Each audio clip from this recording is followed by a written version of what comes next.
hello everyone. We are the student of Chandigarh University from the Chemical Engineering Department.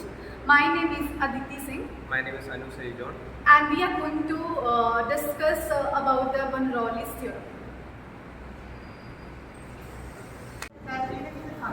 So hello everyone, we are the student of Chandigarh University from the Chemical Engineering Department. Today we are going to discuss about Bernoulli's theorem.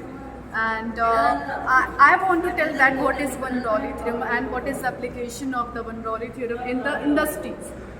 It states for the perfect incompressible liquid flowing in a continuous stream. The total energy of the particle remain the same while the particles move from one part to another part.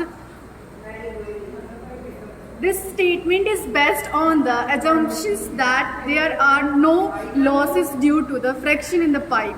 Mathematically, if we tell about the Bernoulli's theorem, that is total head is equal to potential head plus kinetic head plus pressure head, which is H is equal to Z plus V square plus 2 upon 2Z plus P upon W is equal to constant. So the application of the Bernoulli theorem is to measure the flow rate in the pitot tube. The Venturi method. In the industry, we basically use the Bernoulli theorem to measure the pressure losses in the flowing fluid. Start the pump and fill the tank and wait for the water to be steady. If the water is not steady, we will not take the value of this pressure head. When the water will get steady, we will see through this pipe that if the water is get steady, we will take the value of this pressure head. And after the 10 seconds, we will take the watch for the 10 seconds. We will calculate the value of this tank. When we will multiply this values with area, we will get a flow rate.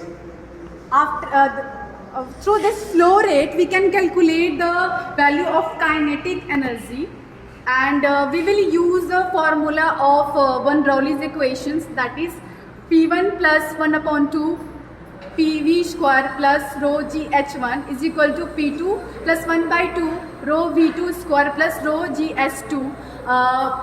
On putting the value of this equation, we will get that the energy at each point of this pipes is constant.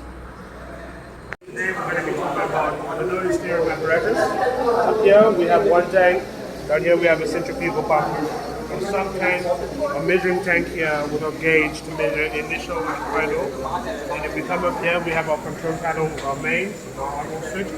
Over here, this section here is used to measure the pressure energy. Right. Bernoulli's theorem is basically about the conservation of energy. It's an energy balance equation consisting of three parts: pressure energy, kinetic energy, and then third is gravitational energy. However, in this case, because it's a horizontal apparatus, we will not be considering gravitational energy. So the basic formula for Bernoulli's equation would be P plus half U squared plus GZ. So since we're not considering the GZ, we'll just be considering the P plus half V squared. Right. Now, if we take a look at this apparatus, as you can see, there's 7 sections. 1, 2, 3, 4, 5, 6, 7. Now, each of these is important because we're going to measure the pressure energy at this point here, the pressure energy at the second point, third point, fourth point, fifth point, sixth point, seventh point, so on. And then we're going to use that to verify whether the energy at point 1 is the same as point 2, 3, 4, 5, 6, 7. And then if they are the same, we will have verified Bernoulli's theorem. Now, if they are not the same, we have a problem. The reason we use this apparatus is so that we can understand Bernoulli's theorem, which is important when working with pumps and other things such as an atomizer, Bunsen burners, and other flow meters. Right. So today we're going to start the procedure of Bernoulli's theorem. So before starting the experiment, we should ensure that the valve is closed. After that, we switch on the pumps. The pump will gather the water from this tank to this tank. After this tank is full, we will start our we will open this valve. By opening this valve, the water will flow from the tank through this pipe. So we should ensure that the flow of the pipe is steady.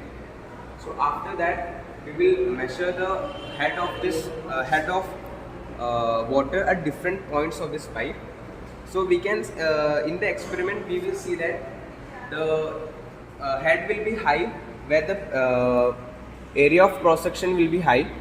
So where at this point, that means at this center pipe, we will get the pressure low.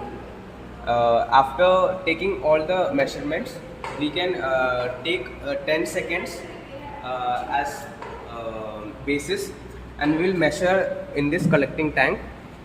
So in this collecting tank, we will find out the head of the water which is collected in it. We will multiply this head with the cross-sectional area of this tank, and we will find the discharge. So we can use this discharge to find the velocity of the water which is flowing through this tube. So by that we will get the pressure head from there, and we can also find the kinetic energy of the water which is flowing through this. So one thing we should note is that the potential energy of this tank is zero. This flow is zero, because the pipe is arranged through a way that there is no difference in height between this pipe. So that's it.